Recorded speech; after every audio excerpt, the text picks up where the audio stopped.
urakoze Imana igweze umugisha. Reka dutangize dusoma ubuhanuzi bwa Ezekiyeli ibice ni 33 umurongo n'uwa 7. Ngira ngo urya mwene data twakomeje gukorana naze amfashe gusoma.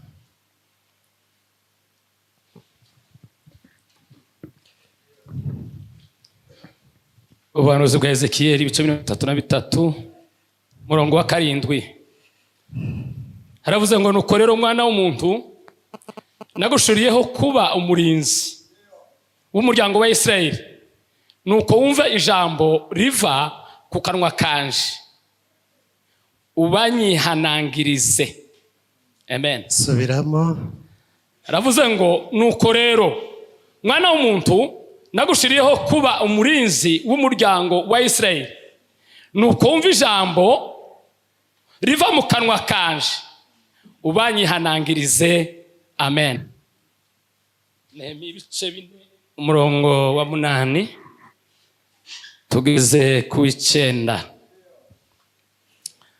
Haravuze ngo nitegereje ndahaguruka mbwira abantu b'imfura n'abatware n'abandi bantu bose nti mubatinye, mwibuke Uwiteka umwami ukomeye uteye ubwoba, murwanire bene wanyu, abahungu n'abakobwa banyu n'abagore banyu n'ingo zanyu.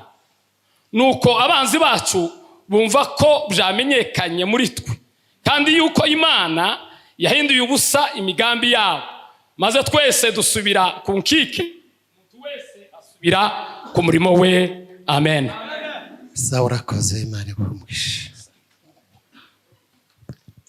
Haleluya, haleluya.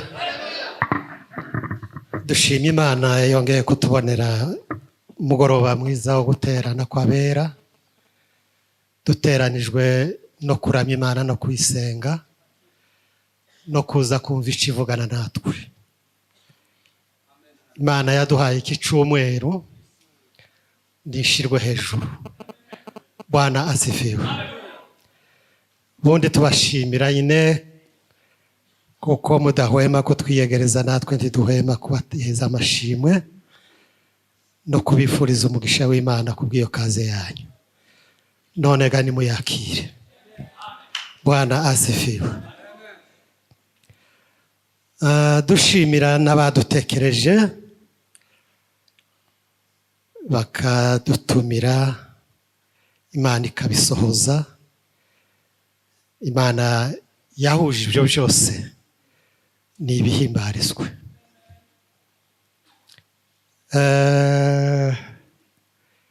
Sinzi niba nobyita umugisha cyangwa se niba nobyita iki. Mperutse Burundi kandi bari bantumiye mu kindi giterane, sango badutumiranye ni umuhungu wanje. Ndababwiraga ngo ibyo ndakora arabikora, kandi arabikora nyine. Bwana asifiwe. Ngo ngere hano sanga kandi uwo badutumiranye ni murumuna wanje. Ndababwiraga ngo ibyo ntazakora azabikora.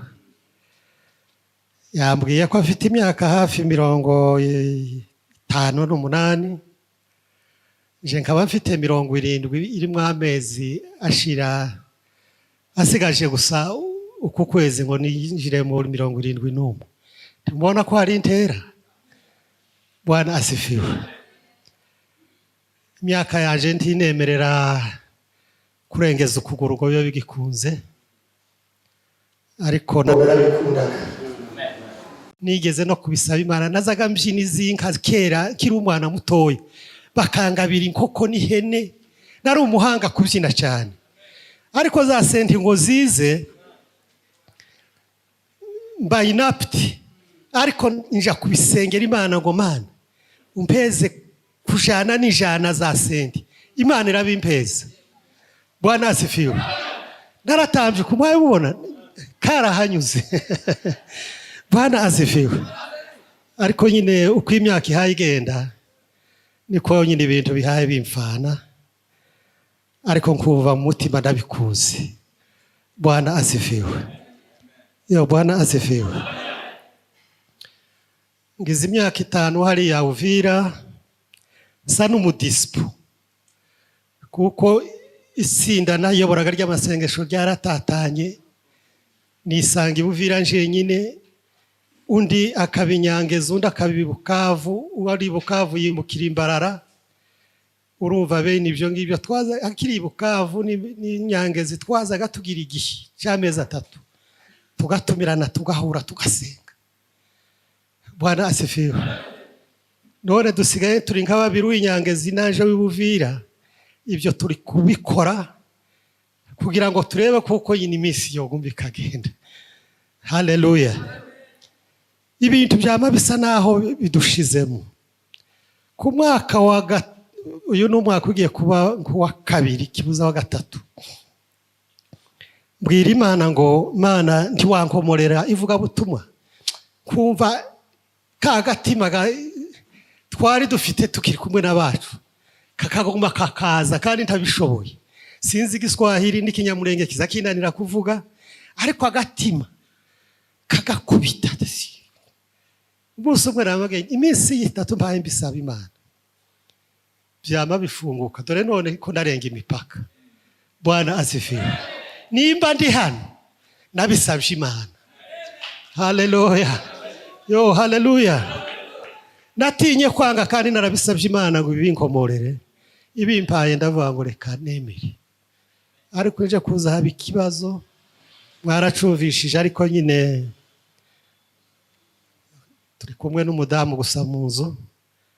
Uransiga muri situation beze gutya, tujane uzansige nimba ari hehe ugende iyo ngiyo uzogaruka usura ntambukane. Yewe dusiga inzu n'ibi bintu byose biyirimo, kibuza se tubunge tutaruteguye, tutaragize gute, ntibi bimeze gute. Ndasezeraga hano ntiyembe ibintu byakomeye kubera situation iri iwacu shinkishe. Ariko uwo twavuganaga aravuga ati twarabisengeye uzaze nta kizaba. Dushimye Imana yinde kuko uko yatuye ariko bimeze. Kaba naraje iwacu akaba gitekanye, n'ubu Imana yavuze ngo zasanga hagitekanye. Bwana asifiwe. Abaturaritse batubwiye nuko tuzovuga.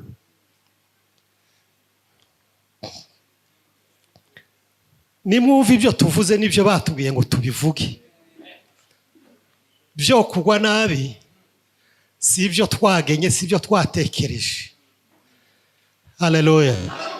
Abadutumiye nibo babitekereje barabiduha ngo tari byo tuzavuga.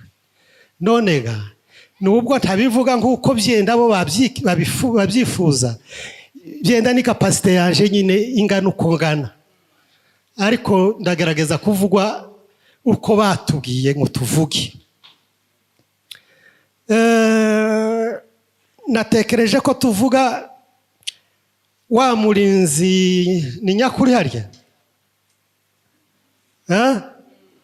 Umurinzi nyakuri nyawe. Bwana asifiwe. Umurinzi nyawe. Nashatse kumuvuga mu buryo umurinzi nyawe ari umuntu uhetse umutwaro, ugira umutwaro. Umuntu ugira umutwaro kandi azatandukana nawe apfuye. Bwana asifiwe. Bwana asifiwe. Uwo mutwaro nashatse kureba umuhanuzi ninde, n'umwinginzi ninde. Sinzi niza nkunda gusoma ibitabo by'Ifaransa ariko ntazi kubisobanura ngo bishire mu rundi rurimi. Intercession, kibuza intercesseur ni iki? N'umwinginzi. Umwinginzi. Ibyo bintu bibiri bizabijana. Ntiwovuga umuhanuzi utari umwinginzi kandi nta mwinginzi utari umuhanuzi. Bwana asifiwe. iyo abaye umwinginzi atari umuhanuzi ntaba yujuje amakondisiyo, aba afite icyo abuze. Bwana asifiwe. Kandi umuhanuzi nawe utari umwinginzi wose umuhanuzi, nta muhanuzi. Burya impano zose Imana yatanze, uwiyihaye ntiyimuheza ku giti cye, ayimuha ku bw'abandi. Haleluya. Ni ukuvuga ngo icyo uhawe n'Imana n'icyo gufasha abandi, icyo abandi bahawe nawe kizagufasha. Bibiliya iravuga ngo impano zose Imana yatanze ngo nuzazikorera hamwe kugira ngo umubiri wa Kristo wubakwe, itorero ry'Imana ryubakwe. Ni ingingo zigenda zuzuzanya buri rugingo nk'uko nyine tumeze, ukuboko kugira umurimo wako kandi gukorera umubiri. Akanwa gakorera umubiri, amenyo agakorera umubiri, indi gakorera umubiri, amaguru agakorera umubiri. Nuko niko impano Imana itanga ku bantu, si izawe, ni kubw'abandi, kugira ngo mwubakane umubiri wa Kristo ukure ukomere. Bwana asifiwe. Umuhanuzi ni iki? Kibuza ninde? Umuhanuzi ni umuntu utazitorwa n'itorero. Ntibo kugireba ngo nibakubone bavuge ngo tubera umuhanuzi, ntibibaho. Umusenzi ntibo kubwira ngo tubera umusenzi. Mbese biza bivahe ngo biza biviriya ahantu hihishe muri secret priviriya. Wagiye wenyine gushaka Imana y'abandi batazi. Bwana asifiwe. Ico wagiye gusenga Imana ngo Imana ikwiyereke, nimba ari ico wagiye gusaba Imana, Imana ngo ikakwiha. Haleluya. Yamara kukwiha ico wayisabye, ikavuga ngo genda ukijane ku bandi. Wamara kugaragara, Bwana asifiwe, ukabona gukora akazi hazarana, ariko havuye kure y'abandi batazi.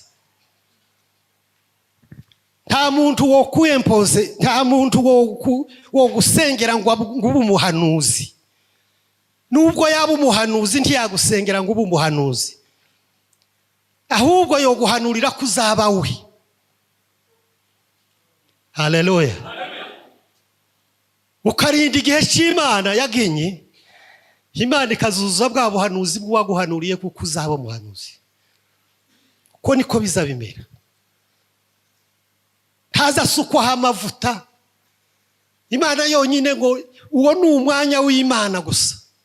Izindi mpano z'abungeri, z'abami, zazaga ziza Imana ikamutoranya. Yamara ariko abantu banyuza mu maso, abantu bakavuga ngo watubera uyu, bakagusukaho amavuta. Bwana asifiwe. Ariko umuhanuzi n'umusenzi ni ibintu biviriye, ni umurimo w'Imana yonyine gusa.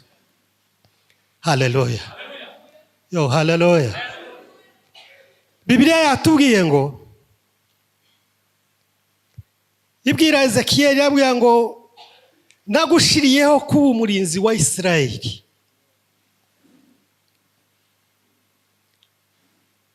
None wumva amagambo ava mu kanwa kanje,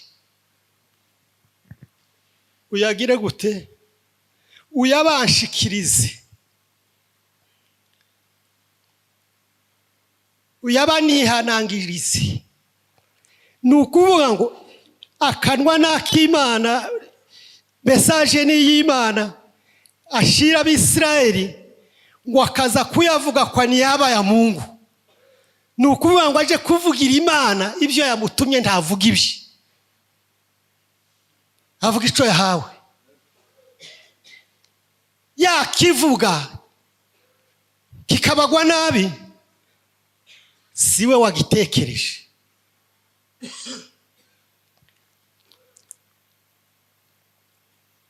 Umugabo nkaje ndibontumira ngo ivi uvira ngo inze gutukana i Kampala. mfite ibitekerezo by'abagabo, ndi umucamanza, nayoboye ikanisa. Bwana asifiwe. Bwana asifiwe. Sinoviriya ngo inze gutukana. Uyu mugabo ko murabona n'igihagararo cye n'ubwenge bwakavukire n'ubwo yize, yo kurwa ikamembe no kuza gutukana hano imbarara. Haleluya. Yo, haleluya.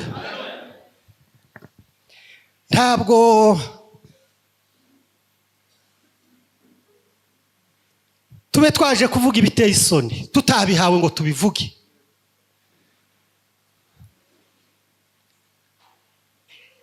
Suko twashize isoni, iyo uhagaze hasi uko washize isoni.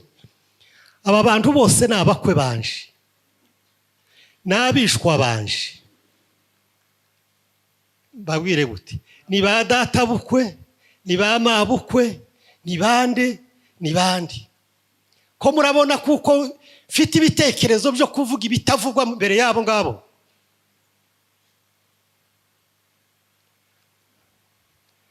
Na Pawulo yandikiye Abaefeso aravuga ngo hari ibintu biteye isoni biza bikorwa nabo rwihishwa, ngo biteye isoni no kubivuga. Ariko aravuga ngo iyo bitangajwe, iyo uhawe misiyo kubivuga, ngo kabivuga ngo iyo bitangajwe ngo bihinduka umuco, ngo kuko uba washize hari umuco, kuko bikorerwa iriya mu mwijima ahantu hihishe, ariko umuhanuzi akabihabwa. Imana ikamujana ikamugeza mu wawe ari mu buriri bwiwe. Umunsi umwe ngo Ezekiyeli yari yicaye mu wiwe hariya ku Isura y'umunani, ngo ukuboko kw'Imana kuramugwira, ngo kuramuzamura kimushitsa hagati y'ijuru n'isi, ngo kuramubwira ngo erekeza amaso yawe i Yerusalemu urebe ibihaye bikorerwa mu nzu y'Imana hari i Babuloni. Haleluya. Yo, haleluya. Uzugira ngo uri hehe? Wahisha Imana hehe? Aho Imana itobona. Haleluya. Umuntu akava muri Kongo ikamutuma neza, ikamubwira ngo ja kwanaka, ikamuvuga n'amazina yiwe yose, ikamuheza n'ukuntu kose ateye. Umunsi umwe twari muri Gongwa, twasenga iminsi 7 dusengera ikanisa rya Kadesi. Ngo tuza kugera ku munsi nimba ari kuwa gatanu, ratubwira ngo ese mwazanywe no gusengera ikanisa. Tuti ngo reka mbabwire ikanisa. Iratubwira ngo dore byondo yabuze uwasigira ikanisa kukabara, ngo nimuje yo muze kwiregesha abapasiteri mu muhangura agende. Yo si metodiste. Aratubwira ngo dore mu rubuga hari umupasiteri umupfurero azabesha babo ngo azindukiye Buvira nahagiye gucura umugore imangu. Nimugende, nta kagabo k'inzobe muzashika muzakabona kameze gutya na gutya na gutya. Mugende. Torero ry'Imana. Bwana asifiwe. Iratubwira ngo muri Vivante harimo umugabo w'umwarimu haye usabisha upasiteri n'ubwarimu afite ntibwuzuye. Mugende mububwire ngo ibyo azahambirira ku mukaba abanza agenda bireke. Haleluya. Mugende muri Kadese mu Canzovu, abasinzira n'abasita bari baranyuranyije, abapasiteri n'abashefu baragerageza birananirana, ngo mugende. Twabakirishije indirimbo gusa ivuga ngo nilikwenda mbali sana nikafuata njia mbaya nikamsahau Yesu. Niyo ndirimbo twaririmbye gusa turasenga, bakaza birega. Haleluya. Yo, haleluya. Yo, haleluya. Ko dushike kukabara turabiregesha, barirega kweli. Ico gihe byondo yari yararese ubusiritanda, sebahigariwe siritanda, ariko ngo ni wari ukingira ryo abo rwarisigira. Turabiregesha tumuheza ukwezi.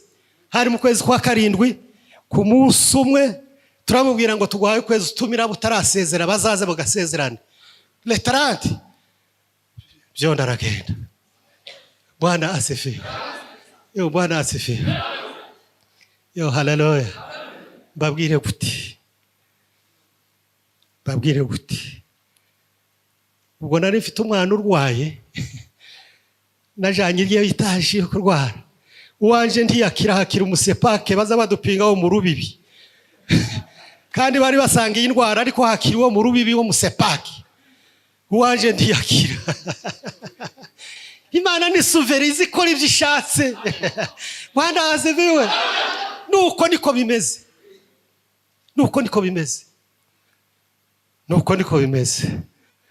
Bwana azeviwe. Titwavuga ibiteye isoni. Imana itabitubwiye ngo tubivuge. Turi abantu bazima. Bwana azeviwe. Uko niko bimeze. Ntabwo ari ukubikenera kuvuga ibyaha mu mazina kaho binejeje. Paulo yarabivuze neza niko twabivuze ngo biteye isoni no kubivuga. Umurinzi w'umuhanuzi n'umwintercesseur.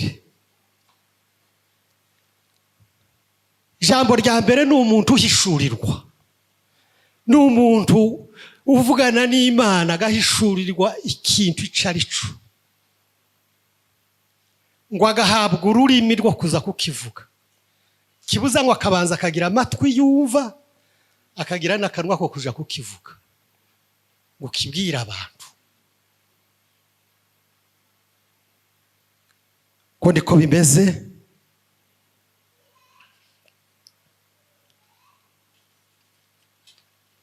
Uwo ni wo mutwaro.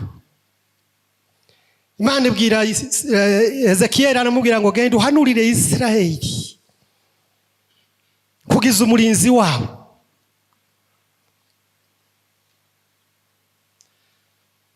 Hariho umupfurero umwe wabaga ibuvira ngo yari yarabonye ababo baradandaje barakira, nawe ngo ashaka gutangiza agashinga kiwe akita ngo pourquoi pas. Abandi barakize pourquoi je ntukira. Nimba Imana yarashize abarinzi kuri Israeli, ni gute tobashira ku itorero ryayo?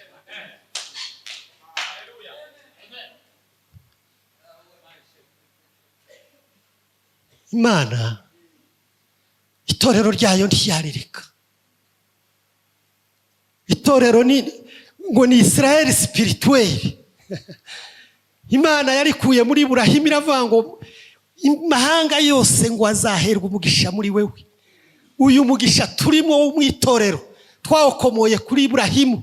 Ni ukuvuga ngo ni Israeli yo mu buryo bw'umwuka nayo ikwiriye kuba ifite abarinzi. Kandi abo barinzi ni abarinzi b'imitima yabo. Twashatse kuvuga abarinzi mu buryo bw'abanyamasengesho kuko aribo badutumiye, ariko hari n'abarinzi babungeri. Bibiliya ivuga ngo mwirinde n'umukumbi. Imana umwuka wera yabashiriyeho kuba umurinzi. Nabo bazavuga kibuza uwacu arabavuga. Bwana asifiwe. Arabavuga. Muri abarinzi. Impano y'ubuhanuzi twabivuze ngo niyo kubaka umubiri wa Kristo. Hariya mu Bakorinto ba mbere 14:1 iravuga ngo mwifuza impano yo guhanura. Mu mpano zose mwifuza cyane mushimikiye ku rukundo. Ngo ariko cyane mwifuza impano yo guhanura. Ngo kuko uvuga ku ndimi ngo abahaye yiyubaka wenyine, ariko ngo uhanura ngo abahaye ahugura itorero ari humuriza ngo kandi ari hugura. Ni ukuvuga ngo uwo murimo uzuhugura uzuyobora inzira, uzutesha abantu bagenze nabi ukabagarura. Uwo ni umurimo Imana yahaye abahanuzi, bagahagarara ku bw'itorero, Imana ikababwira bagenze nabi, Imana ikababwira, kandi ukabasanga aho Imana yakubwiriye ukagenda ukamwinjirana. Ariko abahanuzi ba none aho kuza kubwira umuntu waguye ngo waraguye wagenze nabi, haraba Bibiliya ugasanga byagiriye ngo nakayabayuye nyirakayabayuye. Muzirinde. Bwana asifiwe. Bwana asifiwe. Bibiliya iravuga ngo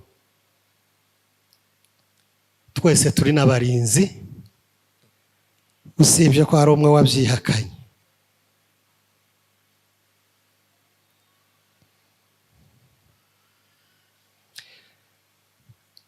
Iyo mpano si yo kwirinda wenyine, ariko nawe ukwiriye kwirinda. Bibiliya ivuga ngo wirinde mu byo uvuga ngo n'ibyo ukora, kugira ngo umurimo wawe utabaha amagawa. Uko niko bimeze. Umuhanuzi ni umuntu ukwiriye kwirinda, akabona kumenya kurinda abandi. Kandi umurinzi ni umuntu uhora ari maso, nta gusenga none ngo ejo uzareke. Bwana asifiwe. Uhora uri maso. Paentegura kangaka sinza akantu kanjemo, ni cya gihe ruguru iwacu baza barwana Pareko na Gumino, barayirasa mu Rwondo, barasa kuri zero, baza kandi kuyirasa mu Ruhangarika. Bageze mu Ruhangarika basanga izamu iri mu mwivuri. Kiravanga we makanika tukomecho, we bisogo tukomecho. Uko ari wahari nko mu rushayi yitwikiriye umwivuri.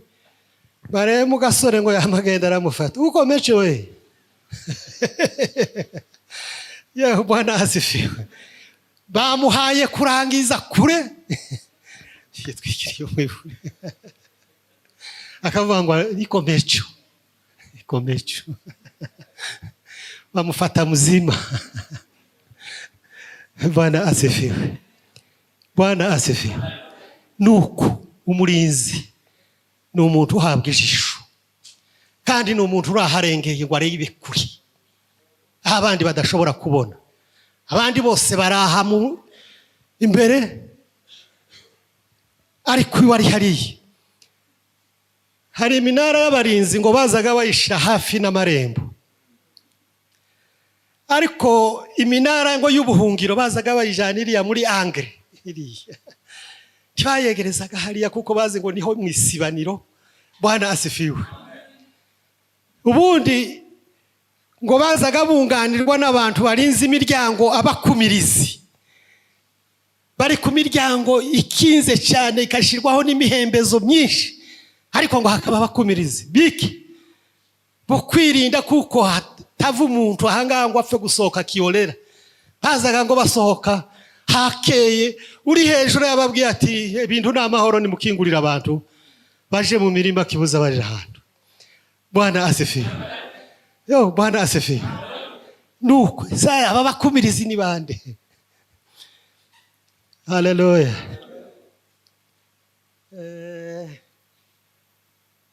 Tuzabavuga ikindi gihe tuzohasa. Bwana asifiwe. Bwana asifiwe. Nuko twavuze kuko iyi ni ministeri izivukira iriya hirya cyane hatagaragara, ahataboneka. Ahataboneka naho niho izivukira.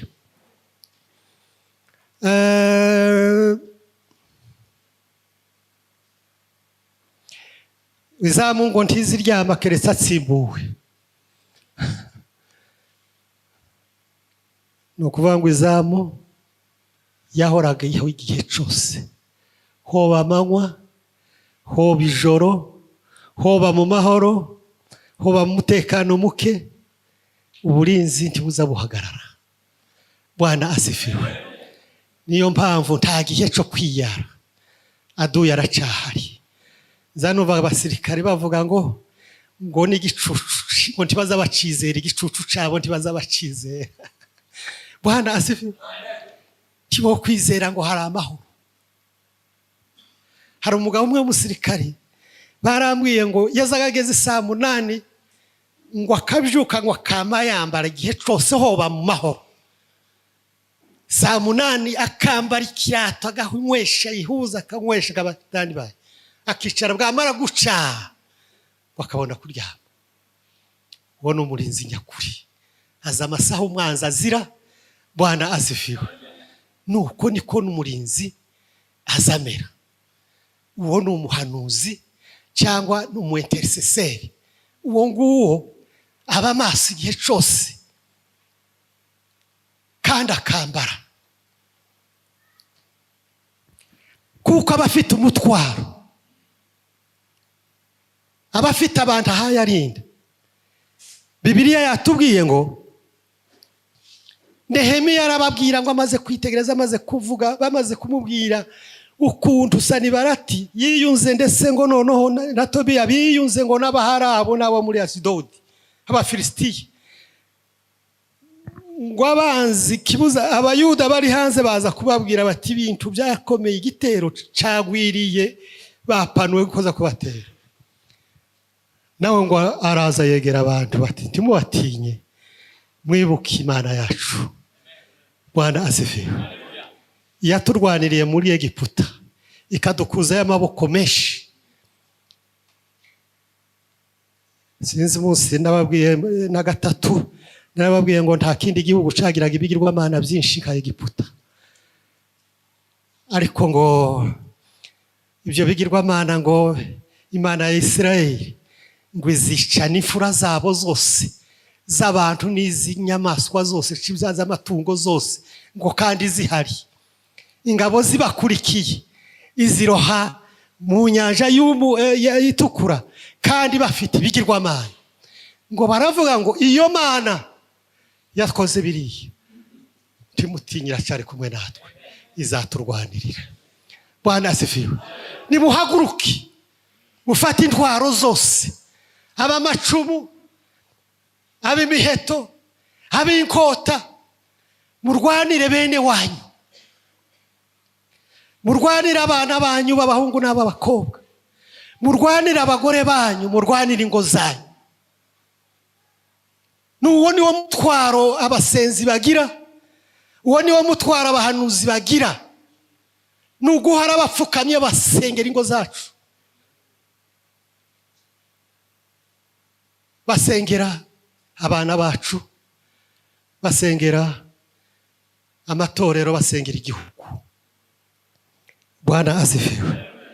Yo, Bwana asifiwe.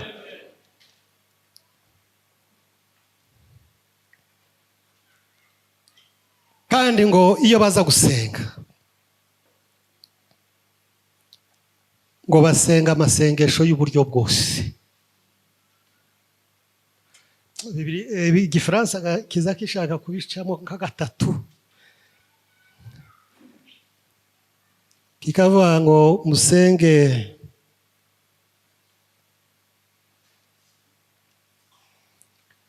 toute manière de prière,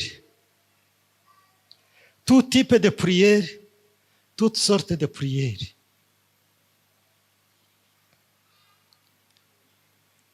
Ngaho amasengesho y'uburyo bwose,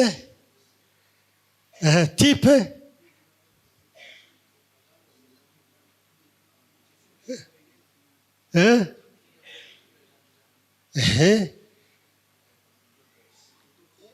aho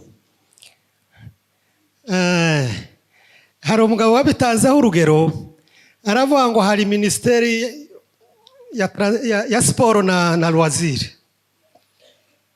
Iyo bavuga siporo bavuga akabumbu gusa, bavuga n'izindi z'amaboko, n'izindi za basketball, n'izindi ko murango izo zose zazikinwa kimwe. Aho n'amasengesho ntazasengwa uburyo bumwe gusa, ntazasengwa uburyo bumwe gusa. buri sengesho kibuza buri cifuzo buri kintu cyose hari kigira amategeko yacu. Bakinisha amaguru akabumbu kakora ukoze icyaha bakaguhana.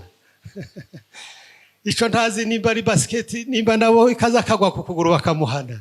Ibyo nabyo simbiza ariko bigira amategeko yacu. Bwana asifiwe. Nta kintu kitagira amategeko. Bambwiye ngo abanyamasengesho bahango mukunda kurya.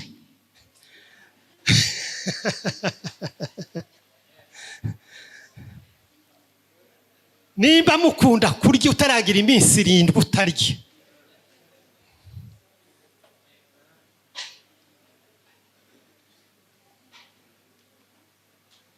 Vuga ngo uracari mutoya. Waza ureke kuvuga ngo ndi umunyamasengesho ndi umuintercesseur. Oya, turuzuza amakondisiyo. Bwana asifiwe. Hari abandi baza basenga iminsi 3, abandi 21, abandi 40. Naje iyo 40 sindayigeza, shaje ntarayigeza. Ariko nabaye nk'upima nyine mba nkusunika. Bwana asifiwe.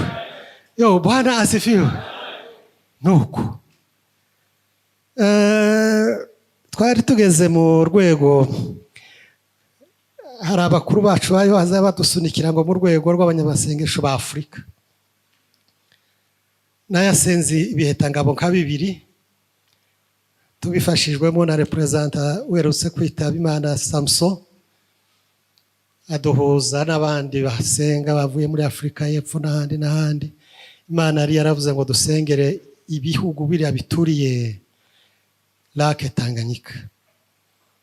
Abambere dusanga barasengeye muri Zambia, ituru ya 2 basengera i Burundi tuyibamo, ya 3 basengera Kongo tuyibamo, duhaye kuja Dar es Salaam yakwigendera nyina aragenda.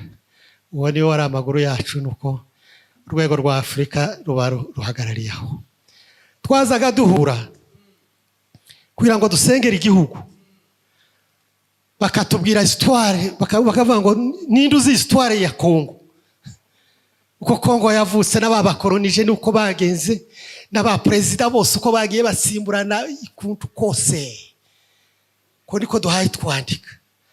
Bamara bati biriya bigirwamana bagiye bakoresha ari byo dusengera kugira ngo uriya muvumo binjije mu gihugu aribo dusenya tukawusenya.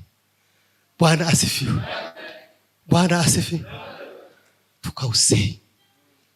Twageze mu Burundi batujana mu Kamenge, baravuga ngo aha mu Kamenge havuye amaraso atabarika,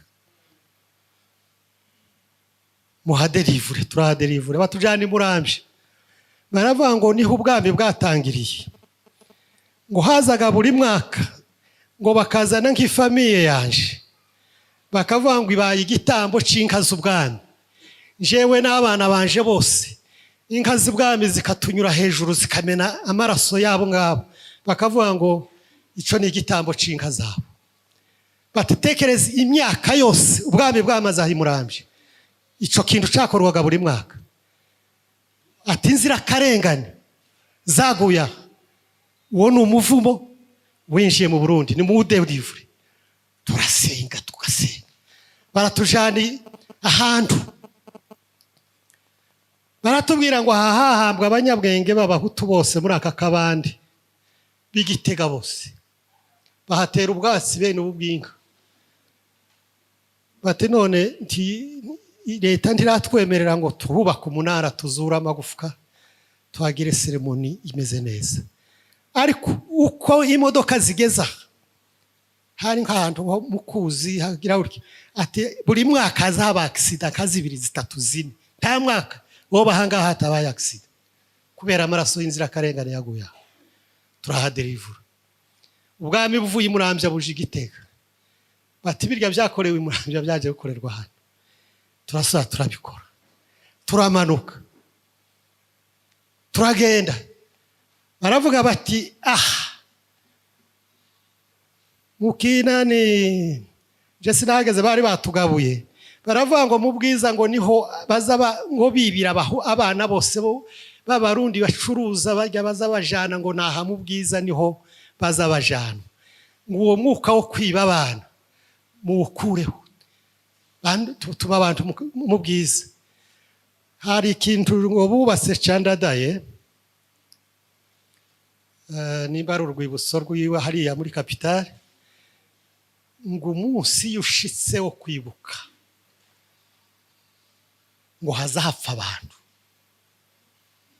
hazapfa abantu, hazapfa abantu. Mugende muhasengere muhaderivure. Muri quartier asiatique haba mosque y'abayisilamu ati bigirwamana byose n'imizimu yose ra turahaderivura. Batujana muri site y'Abanyagatumba bahaguye biwacu, bataya amaraso, aya maraso hatubereza abanyahuri maraso yaguye zakarira tugereza mu Rwanda.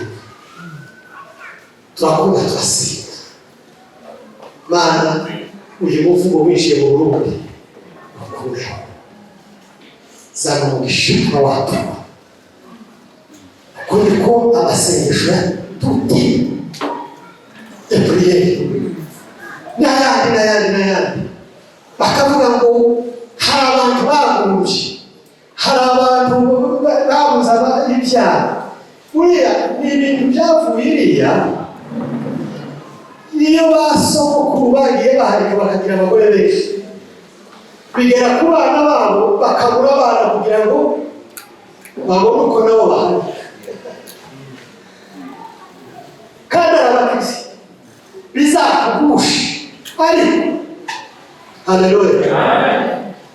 N'ibyo cyarabaye wanyu bazi ugende uriya muvumo wo gushaka abagore benshi ubaze mukuyeho, usengere ubakurweho kugira ngo utazabafite kugira ngo Imana izabaheze ubujyana.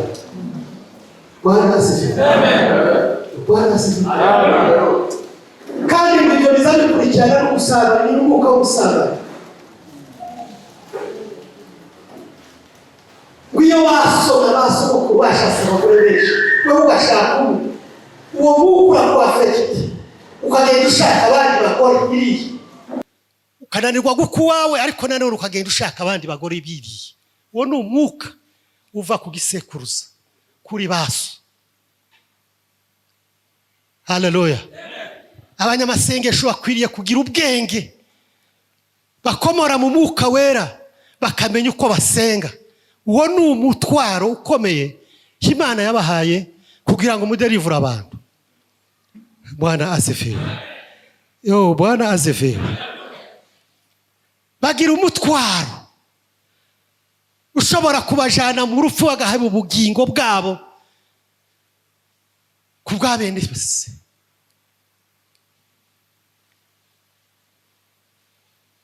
Sinzi baravuze ngo wogera uwiwe ntazayahambura. Bwana asifiwe. Kugenda no kurwitamo n'amahuzu, nimba mugenda mwese mugende. Mose ngo yari afite uwo mutwaro w'abene wabo. Gihe kimwe ngo arivo botati uzunzeza abisirayeli bananiranye, nije wababyaye byagenze guti, ariko bivuga ati ndabagiye kubarimbura. Ngo hagarara mucu abanyagiputa bazabyumve, bazavuga kuko bananiwe kubashitsi iyo waruhaye ubajana. Bizavugwe guti, bizaje. Haravuga ngo aho kubikora wibuze nabaho kubikora unandukurure mu gitabo cy'ubugingo, ariko abisirayeli uzoreke bazahuruke. Bwana asifiwe. Uwo ni umutwaro ukomeye. Na Paulo yarabivuze aravuga ngo nakwifuza gutandukanwa n'Imana, ngo ariko abisirayeli ngo bakiyunga nayo. Umutwaro ukomeye w'abene so. Rwanirira bane wanyu, rwanirira abana bawe n'abagore bawe n'abasira n'ingo zanyu, muzamuzirwanirira. Bwana asifiwe. Uhaza amagara.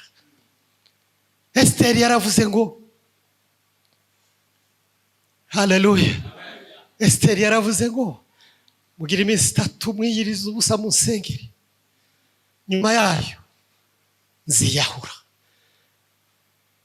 Bagize ikibazo igihe gikomeye, ngo igihe umwami yari ahantu ngo uwatumiye niwe uzuhagera, ariko wadatumiye ahageze ni ukupfa, ukeretse bamutunze inkoni. Moridekayi ngo amukorere uwo mutwaro. Hatahari cyagushize iyo nubwira ngo uzagira akamaro muri iki gihe.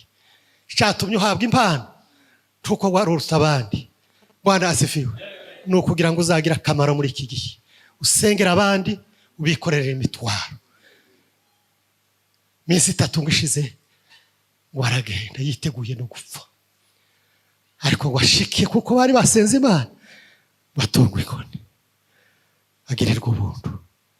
Arinjira aravuga ngo mfite ikibazo, ariko nzokikubwira, naguteguriye ibirori, ibyo murabizi, ariko yiteguye gupfa. Bwana asifiwe. Yo, Bwana asifiwe. Nuko abantu baba bafite umutima w'urukundo, ntiwakwitangira udakunda, ntiwakwitangira udakunda. Kandi uko twese Bibiliya iratubwira ngo buri muntu wese ni umurinzi wa mugenzi we, usibye umwuka wa Kayini ukorera mu bantu. Kayini ni wavuze ngo mbese ndi umurinzi wa murumuna wanje, yihakana mwene se mwene nyina, haravuga ngo sindi umurinzi we, ariko Imana yaramutanze ngo amubere umurinzi. Haleluya. Bibiliya izivuga ngo mwene so nagirikwa ngo zamugenderere, ubwira ati yewe ibintu bikwiriye, ngo natakumva ujana wa kabiri. Bwana asifiwe. Ngo nibatabumva ngo mujane mu bashumba, nawe kanisa nirinanirana, nuko ngo ababere nk'umunyamahanga muri mwebwe mumushiye hanze. Ariko mwagerageje imbinu zose, uko niko abasenzi abahanuzi bahishuriwe n'Imana, bahawe yerekwa, bahawe uburinzi bwo kureba abo baba bagukoreye ubugingo bw'abandi bantu. Bwana asifiwe. Baba bagukoreye ubugingo bw'abandi bantu, ni ngombwa ngo bikore, musenge. Ntabwo ari ishema cyane, rizaba ishema twari ubusariya mu ijuru duhaye tugororerwa, ndetse uzibaza ngo si ibingibi nabikoze ryari, kavuga ngo ni wa munsi wari ku musozi. Bwana asifiwe. Yo, Bwana asifiwe. Bwana asifiwe. Wa munsi wari ku musozi. Dufite abantu tuziratana imbere y'Imana twakwiriye, kuko n'umutwaro Imana yaduhaye. Nimugende mwebwe abarinzi nyakuri, mukora ibyo ngibyo, Imana izabahembe igihe kigeze. Imana nibafashe.